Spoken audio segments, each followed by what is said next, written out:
சின்ன கிராமம் ஒன்றில் வாழ்ந்த முருகன் தாத்தா தனது பேத்தி அனுவுடன் மாலையில் வீட்டின் முன் அமர்ந்திருந்தார். அனு கையில் ஒரு டேப்லெட்டை பிடித்திருந்தாள். அதில் ஆசிரியர் வீடியோவில் பாடம் எடுத்துக் கொண்டிருந்தார். தாத்தா, எங்களுக்கு பாடம் இப்போது ஆன்லைனில் நடக்குது என்றாள் அனு பெருமையுடன். தாத்தா சிரித்தார். அப்படியாச்சா? நாங்கள் படித்த காலத்துல பள்ளிக்கு 3 மைல் நடந்து போவோம். கையில் ஒரு சின்ன பை, உள்ளே ஒரு நோட்டு புத்தகம், ஒரு பென்சில். ஆசிரியர் கருப்பு பலகையில் சாம்பல் தூசியோடு எழுதுவார் என்று நினைவுகளில் மூழ்கினார்.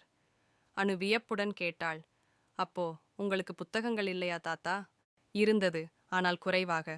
ஒரு புத்தகத்தை நண்பர்களுடன் பகிர்ந்து வாசிப்போம். மதிய நேரத்தில் மரத்தின் கீழே அமர்ந்து பாடம் மீண்டும் படிப்போம். ஆசிரியர் வீட்டுக்கு வந்து நம்மை கேட்டறிவார் என்று சொன்னார் தாத்தா. அனு சிரித்து, இப்போ நாங்கள் வீட்டிலிருந்தே ஆசிரியரை பார்க்கிறோம். பாடம் முடிந்ததும் ஒரு கிளிக்கில் சமர்ப்பிக்கிறோம் என்றாள். தாத்தா சிரித்தார். நல்லது அனு, தொழில்நுட்பம் வளர்ந்தது. ஆனா ஒரு விஷயம் மட்டும் மறக்காதே, புத்தக வாசிப்பின் வாசனையும் ஆசிரியரின் குரலும் நண்பர்களுடன் சேர்ந்து படித்த நினைவுகளும் தான் கல்வியின் உண்மையான இனிமை. அனு சிறிது யோசித்தாள்.